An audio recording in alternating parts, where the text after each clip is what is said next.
Good evening, and welcome to another episode of Ondiavari Presents, the series where I bring you the creepiest real-life stories and locations from around the world.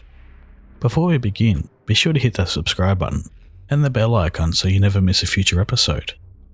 If you enjoy this episode, be sure to give it a thumbs up and share it with your friends. Now sit back, turn off the lights, and let's begin.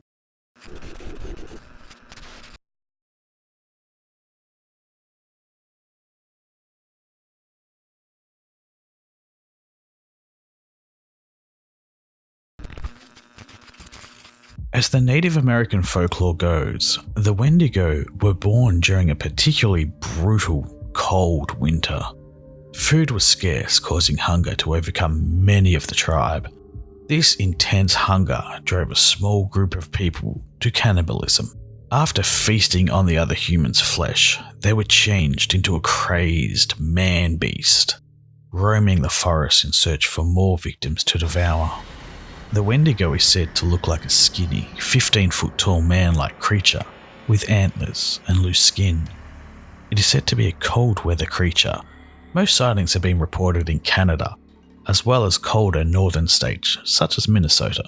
At the turn of the 20th century, the Native American tribes blamed many unsolved disappearances of people on Wendigo attacks. Tonight, I bring you two terrifying tales of the Wendigo. Our first story takes place in 1988. Yes, that recently. A young boy named Billy and his brother had just arrived at their campground in Canada and decided to go exploring. What else are two young boys going to do? They wandered off pretty far from their campground into the wood. It was beginning to get late when the boys found an old tunnel. The two decided to check out the tunnel. After walking away into the tunnel, they began hearing an awful screeching sound, like nothing they had ever heard before. The two boys screamed and took off running back to the campground. Later that night, Billy was woken up several times in the middle of the night by the sounds of something rustling in the woods near the campsite. At one point, Billy peeked out of the tent, shined his flashlight around, and saw what can be described as a tall man with a deer skull as a face. Billy screamed, waking up his family, but they dismissed his story and told him to go back to bed. The next morning, the local police were called out to the campsite. A young man who had gone camping with his girlfriend had gone missing sometime during the middle of the night, and after an exhaustive search, no trace was ever found of the man. The local Native American tribe blamed the young man's disappearance on the Wendigo. Our second story takes place in the early 1800s, when Minnesota was first settled. A group of loggers were deep in the woods one evening and encountered a tall creature hiding amongst the trees, watching them. The creature shrieked, then ran away from the men. Days later, a young woman disappeared from the village. The entire town took up looking for the young woman, but she was never found. They later heard of the Wendigo from the neighboring Native American tribes. It was believed that the young woman was taken by the creature. However, our story doesn't end there. About 50 years later, the village became a town. A group of kids were playing on the edge of the woods when they encountered a huge creature.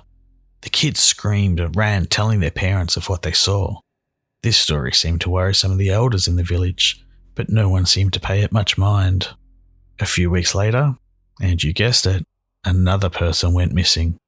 This pattern continued and reportedly kept happening until the 1970s, when the disappearances suddenly stopped.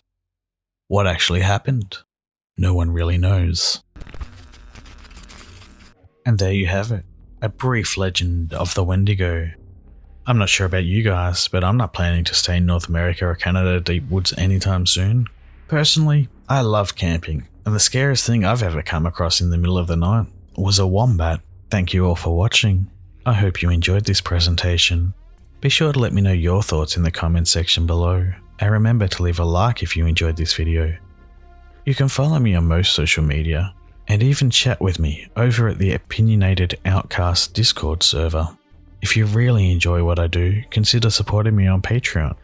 From as little as $2 a month, there are rewards, sneak peeks, and other Patreon-only exclusives. There is now official Join the Cult merch available from Teespring, so be sure to check that out too. All links are in the description below. Thank you, and remember, it's always scarier when it's real. Good night.